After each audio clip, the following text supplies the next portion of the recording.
전 세계 판도를 단 한 번에 알 수 있는 시간, 판을 읽는 국제정치, 문희정 국제정치평론가와 함께하겠습니다. 어서 오십시오. 메리 크리스마스. 그래서 이렇게 녹색의 이 약간 크리스마스 분위기를 내고 오셨군요. 예, 기분이라도. 예. 알겠습니다. 이번 주말을 끼고 크리스마스 연휴가 있으니까요. 다들 행복한 크리스마스 되시면 좋겠습니다. 그렇습니다.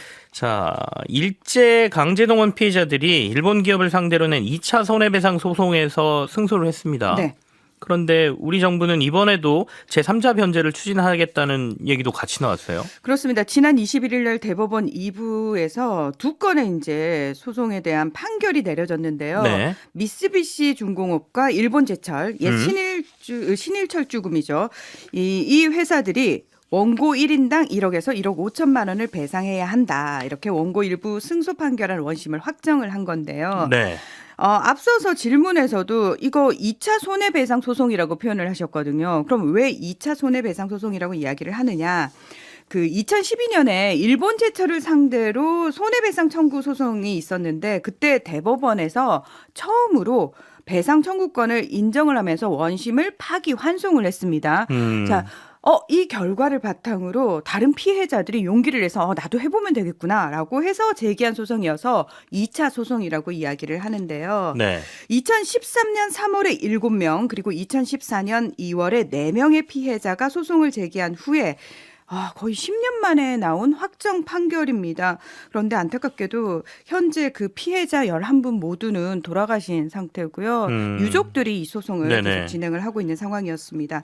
당연히 일본 정부는 여전히 1965년에 체결된 한일 청구권 협정에 명백히 반한다면서 절대 받아들일 수 없다는 입장이고요. 자, 윤석열 정부는 앞서 말씀하신 것처럼 행정안전부 산하의 일제강제동원 피해자 지원재단을 통해서 정부가 배상금을 법원에 대신 공탁하는 제3자 변제안을 추진을 하겠다라고 이야기를 하고 있습니다. 자, 그런데 이게 정부는 이런 생각을 가지고 있지만 혼자 마음 먹는다고 되는 문제가 아닙니다. 네. 그 피고 손해배상 주체도 아닌 제3자 정부에 의한 변제 방식을 법원이 전혀 허용하지 않고 있기 때문인데요. 관련도 없는데 왜 네가 내 이런 그렇죠. 거죠. 네. 예.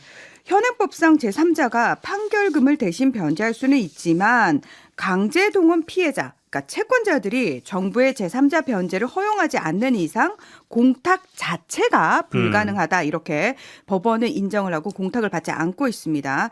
자, 그럼에도 불구하고 우리 정부는 피해자들을 보호하기는커녕 이 채권을 없애려고 하는 다양한 조치들을 시도를 하고 있습니다. 일본 언론들은 어떤 반응을 내놓고 있어요? 니혼게이자이 신문이 징용 관련 소송 중 현재 대법원에서 판결이 확정된 게 5건이고 7건이 계류 중이고 1심 또는 2심이 진행 중인 소송을 합치면 총 70건이 있다면서 일본 기업 자산을 현금화할 위험은 사라지지 않았다. 이렇게 굉장히 우려를 표하는 보도를 내놨습니다. 우리 자산 뺏어가려고 하는 시도다. 뭐 이런 얘기네요. 그리고 이 판결을 기점으로 더 많은 이런 판결이 나올 수 있다. 이런 얘기를 하고 있는 거죠. 그리고 지지통신 같은 경우에는 이거 한국 정부가 제3자 변제 방식 해결책을 적용할 거야. 그러면서 정부가 이렇게 나오는데도 2018년 승소가 확정된 원고 일부가 판결금 수령을 거부하고 있다. 이렇게 해결 방안 이행이 교착 상태에 빠지게 되면 한일 관계에 불씨가 될 가능성도 남아있다. 이 역사 문제를 한일 관계로까지 끌고 가서 이 책임이 한국 측에 있는 것처럼 그리고 이걸 받지 않는 피해자 측에 있는 것처럼 이야기를 하고 있죠. 자, 도쿄신문도 공탁 신청을 수리할 수 없다는 방침이 대법원에서 최종 확정되면 제3자 변제라는 틀 자체가 무너져서 일본 기업 자산 매각이란 문제가 재현될 수 있다. 이렇게 또 지적을 했습니다.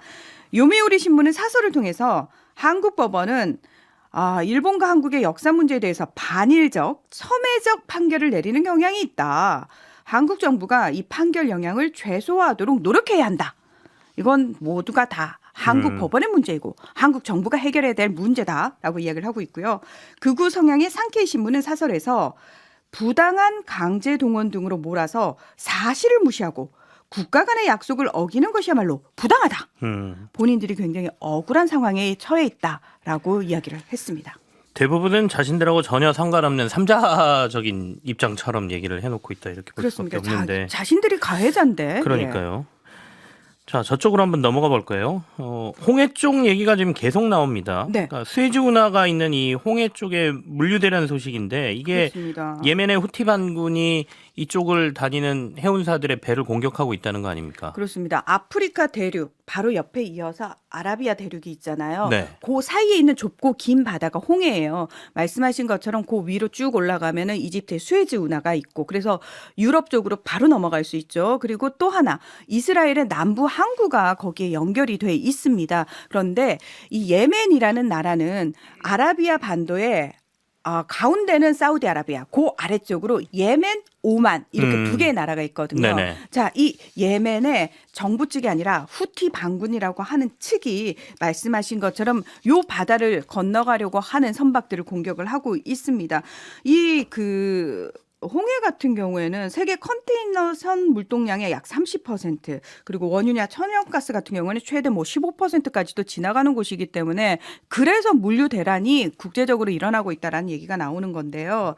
지금까지 35개 국가 관련된 상선 10척을 대상으로 모두 100회 이상의 드론과 미사일 공격을 감행을 했다 이런 얘기도 나오고 있고 네. 물론 후티 반군은 처음부터 우리는 이스라엘로 향하는 선박 그리고 이스라엘의 선박만 대상으로 한다라고 이야기를 하고 있어요. 네네. 그런데 실질적으로는 그건 아닌 걸로 나타나고 있죠. 그러면서 이스라엘이 침략을 끝내고 이 팔레스타인 주민들에 대한 인도주의적인 지원이 제대로 된다면 우리는 이 공격을 멈추겠다라고 얘기를 하고 있습니다. 자, 상황이 이렇다 보니까 현재 세계 10대 해운사 대부분이 홍해를 통한 운송 중단을 지금 밝혔고요. 현재까지 210만 개 이상의 컨테이너를 실은 158척의 배, 금액으로 따지면 136조 원이 넘는 금액이 지금 다른 항로를 선택을 한 상황입니다. 네. 근데 여기를 선택을 안 하면은 아프리카 희망봉으로 이렇게 쭉 돌아가야 되는데 일로 돌아가게 되면은 최소 일주일부터 한 달까지도 걸려요. 네. 문제는 여기가 이제 붐비게 되는 거죠. 그러다 보니까 또 선박들이 대기하는 상황이 벌어지고 있고요. 배가 한 척이 움직이기 위해서는 단순히 이 배의 운임료만이 오르는 것이 아니라 반드시 보험을 들어야 되잖아요. 그렇죠. 그러다 보니까 보험료도 위험 수당이 붙으니까 더 올라간다라는 겁니다. 그리고 국제유가 당연히 상승을 하겠죠. 그리고 운송 지연 등을 통해 가지고 연쇄적으로 엄청나게 결국은 소비자들한테까지 굉장히 많은 피해를 끼치고 있는 상황입니다. 자, 미국이 나서 가지고 내가 다국적 안보 함대 구성해가지고 여기 순찰하겠어라고 얘기를 하고 있는데 이게 말처럼 쉬운 일은 아니다. 우리한테도 청해부대 보내달라고 얘기를 하고 네네. 있는데 호주 같은 경우에는 우리는 군함 파견 안 합니다라고 거절했거든요. 왜냐하면 드론으로 공격을 하잖아요. 네네. 드론에 대해서 군함이 취약한 경우들이 굉장히 많습니다. 그래서 이거 사실 얻을 수 있는 이익보다 우리가 볼 피해가 더 큰데라는 계산이 떨어지니까 호주 같은 경우에는 공식적으로 참여 안 한다라고 얘기를 하고 있습니다. 참 어려운 일이에요. 이쪽 희망봉이라는 게 옛날에 대항해 시대 이전 스웨즈나 뚫리기 전에 아래로 이렇게 돈다는 건데 그렇죠. 이렇게 되면 결국엔 물건값이 오르는 거거든요. 물건값 오르면 지금 물가 좀 잡힌다라고 하고 있는데 어떤 장기화되면 어떤 일이 벌어질지 또 그 영향도 생각을 해봐야 될 것 같은데 후티 반군은 사실상 이란의 지원을 받고 있다라는 의구심을 받고 있는 거죠. 그렇죠. 그 미국과 서방 국가들은 이 후티가 이 공격 정보를 이란 측으로부터 받고 있다. 그리고 이란이 지원한 무인기와 미사일을 공격에 사용하고 있다. 이런 주장을 했습니다. 예멘 같은 경우에는 2014년에 내전이 시작이 됐는데요. 사우디라든지 아랍연합군은 정부 측을 지원을 했고요. 후티 반군 같은 경우에는 이란의 지원을 받아서 싸웠는데 사실상 후티가 승리를 한 상황이라고 볼 수 있습니다. 사우디는 괜히 들어갔다가 네. 본인들 엄청나게 소위 말해서 깨졌거든요. 비용도 엄청 들고 그래서 발을 빼고 싶어 해요. 그리고 더 이상 아라비아 반도가 이렇게 불안정해지는 걸 원하지 않습니다. 그래서 지금 상황에서는 사우디도 강하게 후티 반군을 억압하지 않는 상황이고요. 현실적으로 예멘 인구의 70에서 80%가 후티 통제하에 있기 때문에 거의 정부가 통제를 못하고 있다. 그냥 후티 반군 안에 예멘이 넘어갔다 이렇게 생각을 하시면 될 것 같습니다. 그러면은 정말 하마스, 팔레스타인 주민들을 위해서 후티가 이렇게까지 하느냐. 그것보다는 자신들의 어떤 정당성, 우리가 이렇게 좀 강하기 때문에 예멘 전체를 통치할 권한이 있어. 그리고 국제사회에 우리 예멘 후티 반군 무시하면 안 돼. 존재감을 알리고 싶은 거죠. 예. 그리고 전문가들 같은 경우에는 지금 예멘의 인구나 자원이 레바논보다 훨씬 많기 때문에 후티가 이런 식으로 세를 불리게 되면은 지금 현재 레바논의 그 무장 세력이라고 하는 헤즈볼라보다 네. 오히려 장기적으로 더 위험한 세력으로 성장할 가능성이 크다. 그렇게 되면 홍해라든지 호르무즈 해협 정도는 더 불안해질 수 있는 상황이 되는 골치 거죠. 아프네요. 그렇습니다. 야. 어쨌든 간 이들이 주장하는 건 이스라엘을 향한 공격을 멈추라는 건데 네. 휴전 협상은 그리 쉽지 않아 보이는데요. 그렇습니다. 네. 이스라엘하고 하마스가 뭐 계속해서 협상 벌이고 있다라고 얘기는 하지만 이견을 좁히지 못하는데 일단 이스라엘은 인질 40명 석방하고 1, 네. 2주간 전투 중단하자. 하마스는 무슨 얘기야? 우리는 전면적으로 전쟁을 끝내는 거 아니면 받아들일 수 없어라고 얘기를 하면서 휴전 기간은 당연히 이스라엘 군이 전면적으로 철수해야지라고 얘기를 하지만 이스라엘은 아니 우리는 하마스가 괴멸될 때까지 절대 물러날 생각이 없어. 거의 정말 팽팽하죠. 자, 미국 같은 경우도 이스라엘한테 이제 정책 바꿔야 돼. 저강도로 나아가야 돼라고 얘기를 하고 있지만 이스라엘은 귀등으로도 듣지 않고 있습니다. 네. 유엔 안보리에서 그나마 가자지구 지원 결의안은 통과가 됐네요. 네. 그냥 휴전은 안 되고요. 네. 그냥 지원이라도 제대로 해 주십시오라고 얘기를 하고 있는데 지금 이집트 국경 그쪽을 통해 가지고 들어가고 있는데 이스라엘이 하나하나 다 검수를 하고 있어요. 그러다 보니까 실제로 필요한 분량의 10% 정도밖에 못 들어가고 있는 상황인데 유엔 측에서 이 결의안을 통과시키긴 했지만 과연 충분한 인도주의적 구호품들이 들어갈 수 있을지에 대해서는 여전히 회의적인 시각이 많고요. 휴전이 되지 않는 상황에서 구호품 트럭들이 얼마만큼 들어갈 수 있을까? 왜냐하면 이스라엘 측에서 안전하니까 남부로 대피 가세요 해놓고는 남부를 엄청나게 때렸단 말이죠. 그것도 초대형 폭탄으로 때렸어요. 네네. 뉴욕타임즈가 이거 보도한 내용이거든요. 그리고 이 결국은 이 초대형 폭탄이 어디서 났느냐? 미국이 지원을 했다는 겁니다. 그러니까 미국은 앞에서는 이스라엘한테 그러면 안 돼 이러고 뒤로는 엄청난 살상 무기를 대주고 있는 상황이라는 거죠. 미국으로 가보겠습니다. 트럼프 전 대통령의 출마에 제동이 걸릴 것이다라는 얘기가 있던데 이게 무슨 법원 판결이 나왔다고요? 네, 콜로라도주 대법원이 자 우리 주에서는 공화당 대선 경선 투표 용지에 트럼프 이름 인쇄하지 마라고 얘기를 하는 건데요. 결론적으로 연방 대법원 이 이제 결정 권한을 가지게 된 상황입니다. 네. 당연히 트럼프 대통령은 연방 대법원에 즉각적으로 상고를 하겠다라고 얘기를 하고 있는데 연방 대법원 트럼프 행정부 시절에 트럼프 대통령이 3명의 보수 대법관을 임명을 해가지고 지금 보수 6, 진보 3이잖아요. 그리고 무엇보다 연방 대법원 같은 경우에는 정치적으로 민감한 사안에 대해서는 본인들이 책임을 지고 싶어하지 않습니다.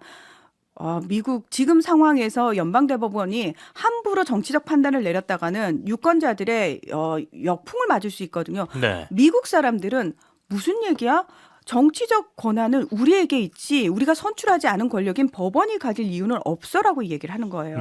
그래서 이 부분과 관련해서 민주당과 그리고 주요 언론들 입장에서도 이게 사실 대법원에서 이런 걸 결정하는 게 썩 좋은 모양새는 아니다라고 얘기를 하고 있고요. 일단 트럼프 대통령은 나는 정치적 마녀 사냥을 이렇게까지 당하고 있습니다. 여러분 네. 날 도와주십시오 하고 있는 거죠.